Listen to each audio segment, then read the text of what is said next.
So I am here today with a quick sketchbook exercise, and we are focused on a master artist, Michelangelo.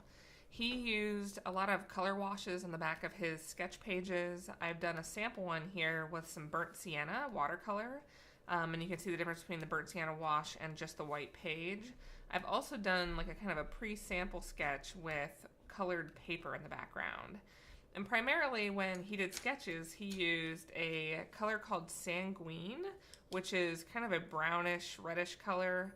A lot of charcoal, which I don't put a lot of charcoal in my sketchbook because it's messy. So I'm going to use just these colored pencils, and I have a white one. He also used white to kind of show highlights, and his sketches tended to look very much like sculpture, which he really fancied himself. I mean, he was really a master at sculpture, but he also painted and did a lot of studies and sketches really to get to that sculpture. So I have white, black, gray, and this kind of mid-tone brown color. And I have this as my background. And he did a lot of figure drawing. If you don't have a figure that you can draw just your hand. But I'm going to draw the tree that is right outside my window, and I'm just focusing on lights and darks like I've done here. So you really want to look at an object, and it can be any object. It could be folded up fabric, it could be a tree outside, it could be a figure if you have it. And from a Michelangelo standpoint, it really is about capturing those lights and darks. So looking at the tree outside, I'm going to just really start with the dark areas, and I'm going to sketch those in first and see where my darkest parts are and where the tree is bending and kind of coming and building shape, and where branches are meeting, it gets very dark, and then light again. So we have some meeting branches here, and once you have gotten, maybe an edge here, once you've gotten those darks in, go to your mid-tone and fill that in. So this is my middle gray color.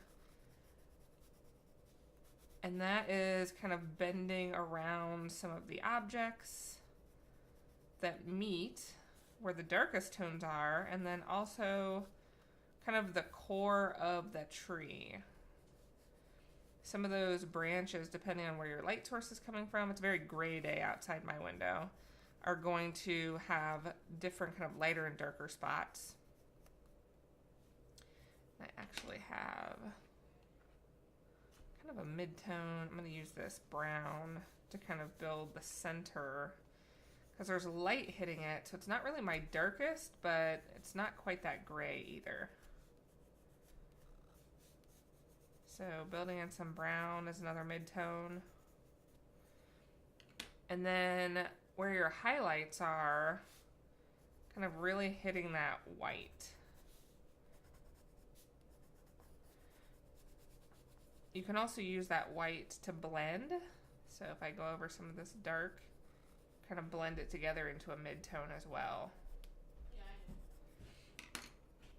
And then going back and putting in, with a really heavy hand, some more of those darks. Really starts to build shape.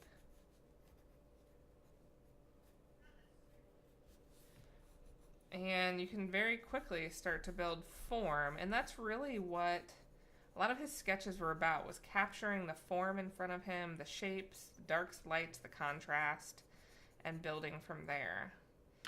So drawing, he felt, was one of the most important techniques for an artist to learn and to use, and your sketchbook is a perfect place to really just experiment on different backgrounds, different colors, different techniques. And this concept of darks and lights and contrast is always good to practice with and work with and see what you can build and how your drawings can become little sculptures with the use of contrast. That's it for the sketchbook exercise today. Very short one, but a great one to practice and build your skills of drawing and maybe learn a little bit from Michelangelo, the master.